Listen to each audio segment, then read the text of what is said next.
Hi, my name is Ramsey Sayeg, and this is my semester video for my EMPM 809T Autonomous Robots class with Dr. Stephen Mitchell. Over the past 4 months, I've built my robot and developed software to increase its level of autonomy. With the COVID pandemic changing everyone's lives, this semester's grand challenge had a very applicable objective. Specifically, my robot was tasked to autonomously navigate a simulated vaccine distribution facility and deliver 3 vials one by one from the cold storage area to the injection area. I'll get more into the specifics of my grand challenge later, but first let me talk a bit about my robot. So this is the final version of my robot. It is all controlled by this Raspberry Pi computer, which is powered by a battery pack. It has 4 DC motors, making it an all-wheel drive, giving power to each wheel independently. Here's a DC motor for one of the wheels. All of these motors are controlled by this H-bridge right here. It has 2 encoders on one of the front left wheel and one on the back right wheel. You can sort of see an encoder right here. These encoders are used to localize my robot and track distance that it travels. It has a Raspberry Pi camera right here, which is used for computer vision, specifically for detecting different objects using color masking, for QR code detection, for arrow detection, and facial detection. It has an ultrasonic distance sensor right here. This is used for avoiding collisions and approaching objects carefully. It has a servo motor, which is connected to this gripper, used to pick up objects. And finally, it has an IMU, which is controlled by an Arduino Nano. This is used to improve the turning accuracy of my robot by providing an angle at which the robot is.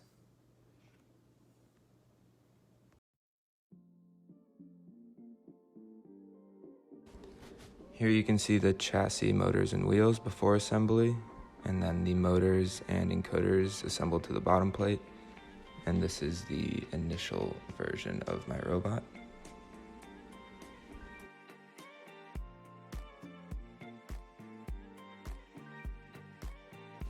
Then I added the robotic gripper to the front of my robot.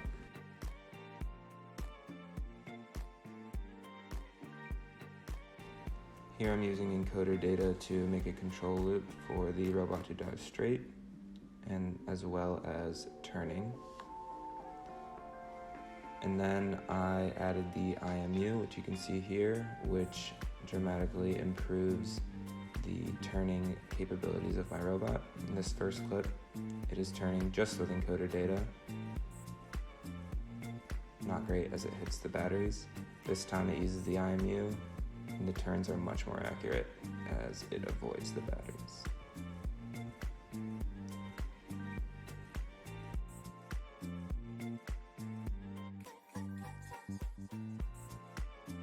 I did not have access to a 3D printer, so I built the mock vials out of wood and bought spray paint and painted them accordingly. Here you can see my robot retrieving just one of the vials.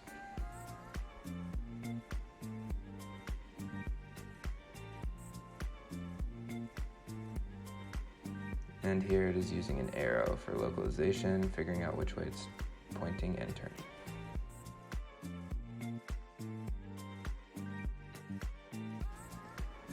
One issue I was having was that my robot was front heavy, which caused the rear wheels to slip, especially when turning. To counter this weight balance, I decided to attach a Ziploc bag full of rice to the back of my robot. You can see here that this reduced the slippage of the rear wheels.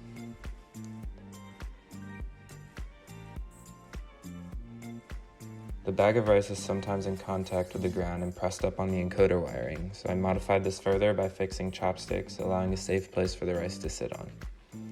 Here you can see the final version of my robot after finding the optimal amount of rice to reduce slippage.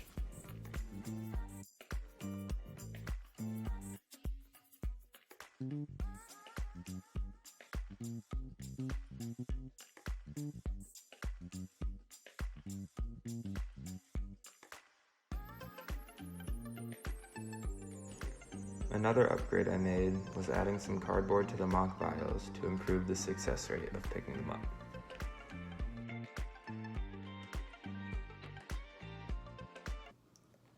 The simulated vaccine distribution facility I created was an 11 by 11 foot arena with the cold storage area in one 2 by 2 foot corner and the injection area in the opposite 2 by 2 foot corner. Starting in the cold storage area, my robot had to decode a random QR code specifying which vial to pick up, red for Pfizer, green for Moderna, and blue for J&J, and deliver that vial to the injection area using at least one arrow and another QR code for localization during navigation. Once in the cold storage area, the robot could only release the vial if a human's face was detected. Then the robot would go back to the cold storage area and wait for another QR code to deliver a new vial until all three had been delivered. I had 2 attempts during the Grand Challenge. During the first attempt, my robot struggled to decode the initial QR code, but eventually picked up the correct vial and delivered it to the injection area. Unfortunately, on the way back to the cold storage area, my robot turned into the wall and thus that attempt had ended. The second attempt went much better. Although my robot did not pick up the red and blue vials successfully, it continued on and made the trip to the injection area 3 times as it should have. This next clip will show the performance of my robot during the Grand Challenge when it successfully delivered the Moderna vial to the injection area and traveled back to the storage area. Following that will be a short time-lapse video of the same run from the robot's perspective using the onboard camera.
Here is a trajectory mapping of my first attempt showing where it failed. And here is the second attempt.